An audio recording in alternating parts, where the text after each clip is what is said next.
Artist ka? Wala namang pera sa art. Isa lang ito sa mga misconception pag ikaw ay isang artist. Kaya madalas nami-misunderstood ng mga artist. Ang mga idea nila we're just starving artists. Some artists struggle to make living from their art. Pero meron naman akong nakikilalang mga successful talaga pagdating sa kanilang likha. Hindi naman lahat pare-pareho ng estado sa buhay. Pero kung sasamahan mo ng galing at sipag, masabi mo nasa tamang landas ka pagdating sa art. As artist, mayaman tayo sa resources at talent. At maraming paraan para kumita nowadays. Lalo na ngayon na merong social media. While some people may have natural talent towards art, lahat naman tayo ay pwedeng matuto sa pamamagitan ng practice at training or workshop.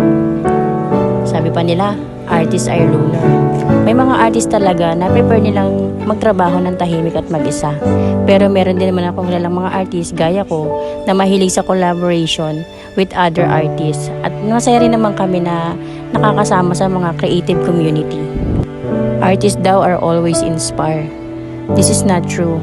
Hindi sa lahat ng oras ay inspire kaming mga artists. Madalas, mabilis din kaming ma-burnout, especially pag natatambakan ka din kami ng trabaho or maraming mga orders. But we managed to learn to push through this period and continue to create and inspire. Sabi nila, artists don't have to work hard. This is not true. Bago makagawa ng obra ang isang artist, marami din kaming sleepless night to study and execute our ideas and work hard to develop our skills and study new techniques. As artists daw, we only care about money. Pero ang totoo, as artists, before kami magbigay ng presyo, pinag-aaralan namin ito. At syempre, ini-estimate din namin yung magagamitin ng materials at oras na ilalaan namin bago matapos ang isang obra. The reality, artists are just everyone else. We work hard to create and execute our ideas, and we also invest in materials and time because we believe in the power of art that we can make difference to the world. There's a lot of misconception about artists, but if you are interested in becoming an artist, don't let misconception hold you back.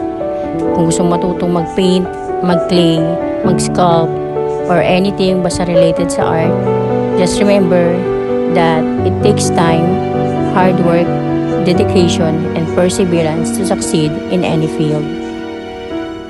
Kaya sa lahat ng mga inspiring artists, struggling artists, nagsisimula at gusto pang pumasok sa larangan ng art, sipagan nyo lang, huwag nyo susukuan, at darating ang panahon, may makakapansin din sa art nyo, at magiging successful din kayo sa larangan na inyong mga pinapasok. Isa lang ito sa mga misconception na nararanasan ng mga artists. Ikaw, pwede mo bang i-share sa comment section kung ano yung mga misconception about your art? I-share mo naman sa atin para marami din makabasa. At dahil nakaabot ka sa dulo ng video na ito, sana i-follow mo kami sa aming mga social media account. Maraming salamat!